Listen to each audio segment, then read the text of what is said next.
Hey everyone, this is Ellie Mae with Swift Creek Customs, and today I have some fun projects. I'm going to give you 3 tips, well actually more, but 3 main tips for cutting fabric with your Siser Juliet or Siser Romeo machines.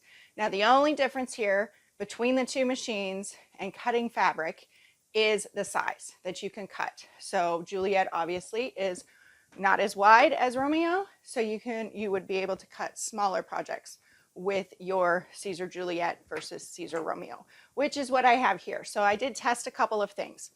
So the first tip I have for you is to get a new blade, dedicated blade for fabric. So I just have these in a little case, and I have a separate housing that I pulled a brand new blade out for the fabric cutting. And I just went old school and I put an F on the front of this with my Sharpie marker. This is my fabric blade. This is my fabric housing. Fabric is going to dull the blade differently, and it depends on how much. I cut a lot of fabric in an entire weekend and my blade is starting to dull. So I'm going to need to increase the force just a little bit. It is the same concept as having separate fabric scissors versus paper scissors. Every material dulls your blade differently. So make sure you have a dedicated blade for fabric and that you swap it out. Don't forget to swap it out. Tip number 2 is you will need to stabilize your fabric. Now you want to make sure that you're stabilizing the fabric with a sewable product. That means that it is a product that is not going to gum up your machine or your blade. So sewable products are less likely to leave adhesive on your blade, which can cause cut issues or decrease the lifespan on your blade. So stabilizers that I have tried. So the first one I tried was Material Magic. I've always loved this product since I started using it. There will be links in the description below to everything that I am sharing here today. So check those out. Material Magic, it's not cheap. Depends on how much fabric you are treating. It does take some prep, which I'll go into a little bit later in this video. It works for some projects. It's great for some projects. So I cut this example with Material Magic. You can see it's very, very thin. It's very flexible. It makes it like paper. So it holds those fibers together while it's being cut. And if you've ever worked with fabric before, it is a weave typically. So you have your fibers that make up all of your fabric. This means that when a blade tries to slice through it, it needs to cut cleanly. If it drags at all, it's going to leave those threads, or it's just going to bunch up your materials. I'll have an example of that here in a bit in the video. But it is not a sticky background. So then the next one that I tried, so this one here is with a stabilizer that is called Heat and Bond Light. So this is a sewable, and this is easier, it's less prep to prep your materials with. But like I said, depending on your project, that's going to depend on what's going to be the easiest.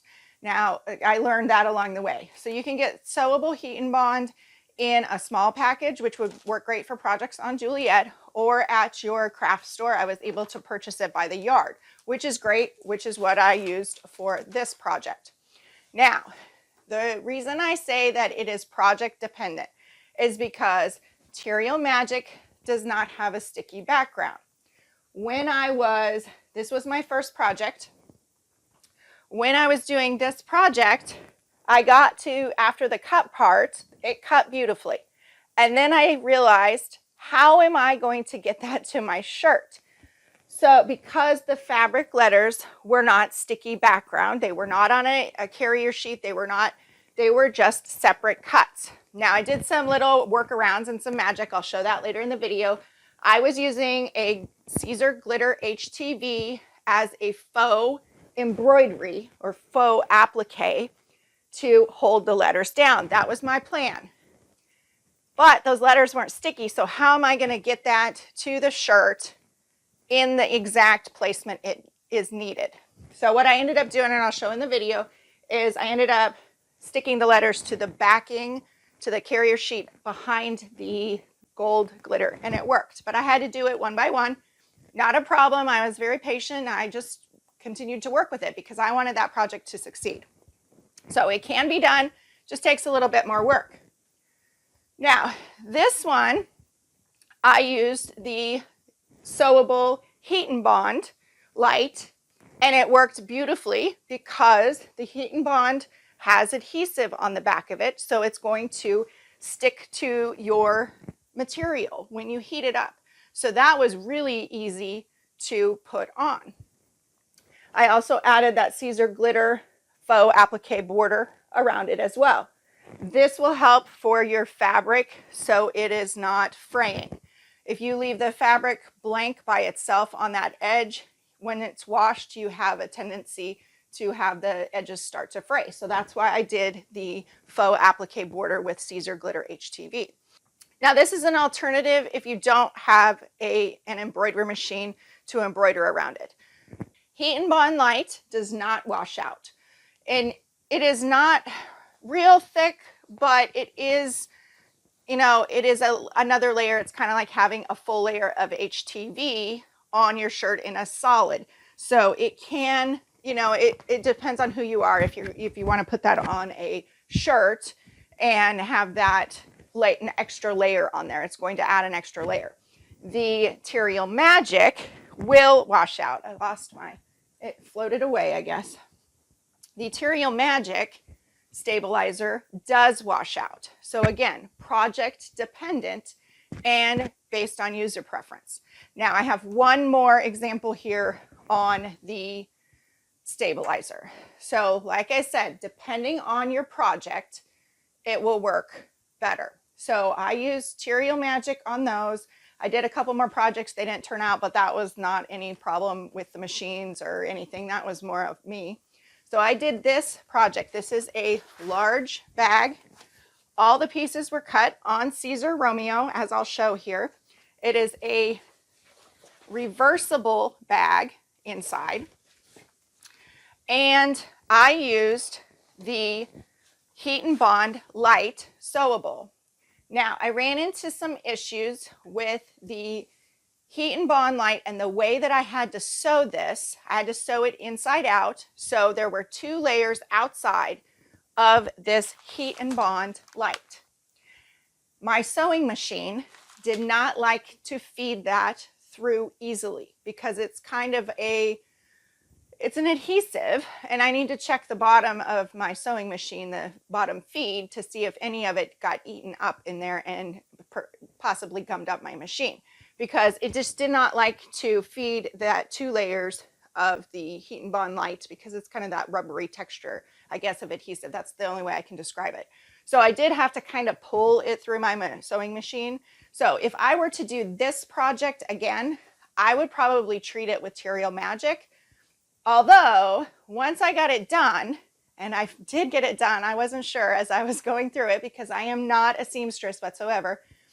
But once I did get it done, you know, it does add an extra layer of stability. It's firmer than if I use Material Magic. Both of them can be washed, but this one has a little bit more rigidity to it. Now, tip number 3 is you are going to use more materials when you are cutting with a cutting machine versus if you were cutting by hand and could utilize and nest all the shapes together.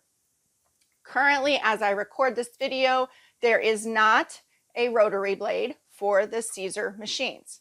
Now, that's for a couple of reasons. And I know the first question is, other machines have it. Why doesn't Siser? Well, there's a lot of reasons. They're working on it. It's in development. New tools are in development. However, you have to keep in mind that other machines have a patent on that technology. So anybody who comes out with other information or new tools has to create their own. So that, you know, there's things that people don't even think about behind the scenes. But even if you have a rotary blade, you're still going to use more fabric than if you were cutting by hand. You're still going to have limits to what you can do, even with the rotary blade. Now think of it this way, with a rotary blade, a handheld rotary blade, when you are cutting, and you're cutting by hand, you have the ability to lift that rotary blade. You have the ability to turn your materials when you're cutting it. When you're working with a cutting machine, you don't.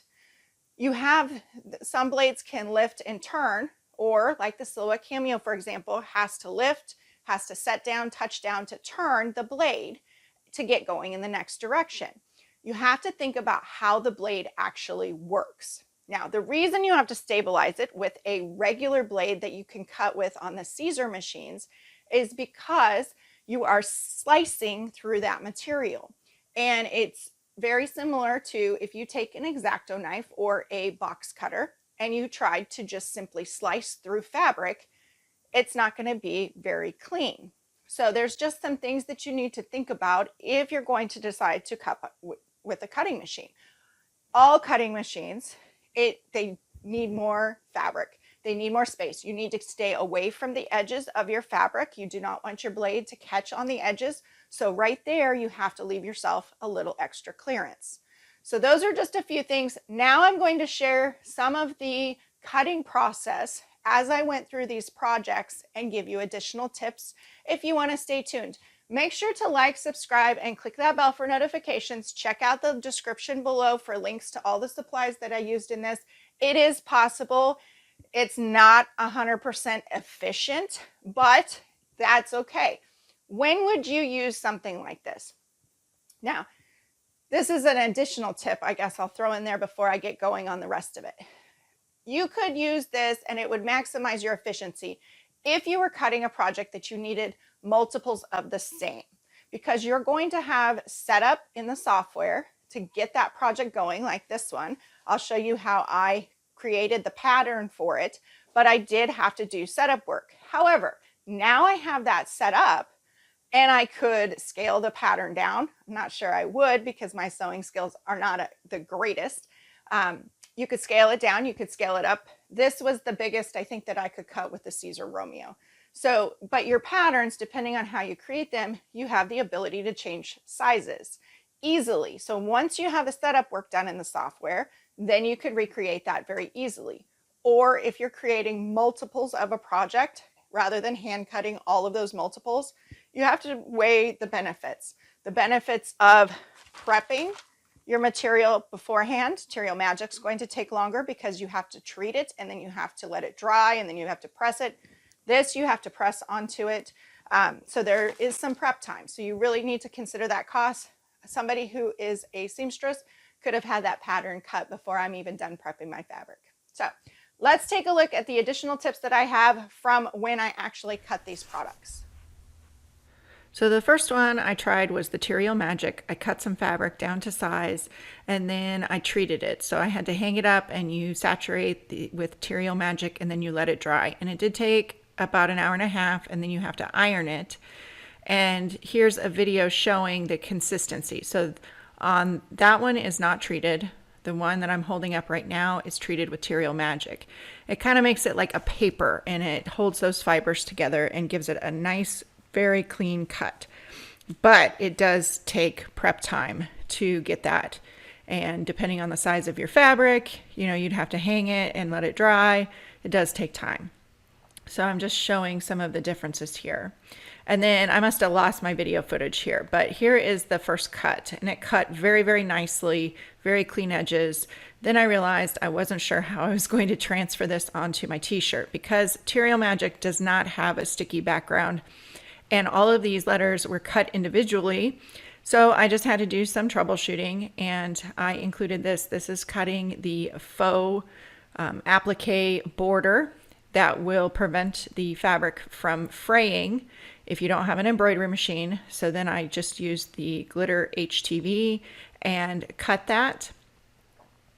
And I had changed my blade. I measured my blade. I did my test cuts. And then once I weeded this out, now I have the solid letters in the middle. I did save those and I used those for another project. You'll see me here pick out all of those letters. And then I used those on that project. I reused the carrier sheet for the glitter HTV. So here I am attempting to get it to stick to the backing and it didn't work that way. But then I just took the letters off and then I secured them on there. I cut any threads that I saw that were left over, and there was only about 2. So the Material Magic with a sharp brand new blade worked great. Now here's the finished product. I couldn't get it straight on my shirt, so I just did it at an angle. And then here I am testing. The biggest thing about testing is when you test, you should keep as much controlled as possible. So keep the same shape, keep the same design, and that will get you your best results when you're testing. So this one is Material Magic, and I'm cutting a more delicate shape with the blade. And I'm using a Silhouette high-tack mat. I did find the Material Magic did not stick to the Siser cutting mats, so keep that in mind. Now, I included, here's some close-up photos of that cut. So it did cut very well on those edges with the Material Magic. And then there's a close-up. See those edges, you got to stay away from the edges when you're cutting the fabric. Next up, I applied Heat and Bond Light Sewable. You want to use a sewable product so it doesn't gum up your blade or your machine. And then I was going to use a Siser mat, decided not to because of the Material Magic thing. So then I took the backing off. Do not take the backing off if you can avoid doing so. I stuck it to my high-tack mat, and I ruined my high-tack mat because it stuck down. And then when I brayered it on, the high-tack mat is like fly tape. So I ruined this mat. I left it in the video because I wanted you to know that. The next time I had to get a new piece, I put Heat and Bond Light on it, and I set that mat aside. I'll do something else with it. So I grabbed a brand new light tack Siser mat. The Heat and Bond with the paper backing did stick to the Siser mat, but Material Magic did not. So that's something to make a note of. And then I tested with the exact same shape to see about that delicate cut. I did do test cuts because you're adding a different material to the backing of your fabric. So you want to keep that in mind. I started at a force of 40 when I started with my brand new blade. And by the time I got to the very end, all weekend cutting, I bumped it up to a 45. So materials are just going to vary. All materials vary in the force needed. Now, it has a feel to it. Material Magic washes out, but the Heat and Bond Light does not. So then here's a couple photos. The thing about the Heat and Bond is it is an adhesive back, so when you heat press that, it's going to stay down. So in this case, it was just one design, but it does give it the ability to stay onto your material once it's heated. So here is the large project that I did on a Siser Romeo. And I cut it's called a Japanese knot bag. And I took the pattern. I'll have another video on how I did the pattern on the Swift Creek Customs YouTube video. But I'm showing you here, I'm using a Cricut mat. You can use the Cricut mat or the Silhouette cutting mat as long as they're sticky. But you need to get your fabric onto the mat without any folds or creases or bumps. So I had to try. The mat is a monster, so you just have to continue to work with it. Now I brayered this one on. You do not need to brayer it on. If your mat is sticky, that should hold it just fine. And then I'm showing cuts and test cuts because all of your materials, your different fabrics, I test cut on both of the fabrics that I worked with because they were actually both different. I could tell in the texture and the feel when I was working with them. This one seemed a little bit thinner than the turtle fabric that you'll see coming up. So then I'm showing the clean cut. Now the paper backing did stick somewhat, but it didn't stick terribly. So I just was able to peel that off and work with that. And you'll see that here. So the backing kind of tears up. And then I just had to carefully remove that. And you want to remove all the debris on your mat so that future products can stick to your mat. Any debris is going to prevent those products from sticking. And then flip your mat over and you can help your main portion of your design. This is a tip for all cutting mats, no matter what material you're using. Flip it over and help that material to release from the cutting mat. And then I finished removing the paper that stuck to it. And it wasn't terribly stuck. It didn't take that long. And then I applied my next piece of fabric, and this time I just smoothed it out, and if I got a crease in it, I lifted that back up and smoothed it out again. And I cut the second piece. So in total, this pattern had 4 pieces. I had to reverse the next 2 that I cut after this, but I did do those test cuts. And it's not just for the material, but also your blade life. As your blade dulls, you may need to use higher settings for the cut. So a test cut is so easy from Siser Juliet and Romeo right there on the touch screen. And then I like to remove the excess first and then go ahead and remove the design. Flip it over again. I had to get some paper off there in the corner you can't see on camera. So I flipped it over and then released that from the mat. So I'll have links in the description below for both the Cricut and the Silhouette mat. Those are the only 2 cutting machine mats that I know of. Here are the finished pieces with the bag. It is reversible, so here's the other side of it when you flip it inside out. And then here's an example of cutting fabric that's stabilized versus not stabilized. Now the fabric is washed on the right hand side, but it's not stabilized. And it actually did cut, but because it's not stabilized, the threads and of the material frayed greatly. So while it did cut, it didn't bunch up with a good sticky mat. I still would not recommend trying to cut without the mat, and you'll see here. So this one cut beautifully. No frays, the stabilizer holds it in place, and it's stabilized with heat and bond. And then when I went to cut the next one, I used the exact same shape. It's a rounded rectangle. There's strings, and that does fray your materials. So it's not going to be a clean cut. It's going to be difficult to get it off of your cutting mat cleanly. So stabilizer is very important. And again, based on your project, that could mean either one of the products, or you may find something else. Testing is the only way to know. Here's some finished photos up close of the projects that I did cut. Fabric can be cut with Siser Juliet and Romeo. There's a look at the bag, and here's another close-up of the inside of that bag. Thanks for joining me. Have a great day.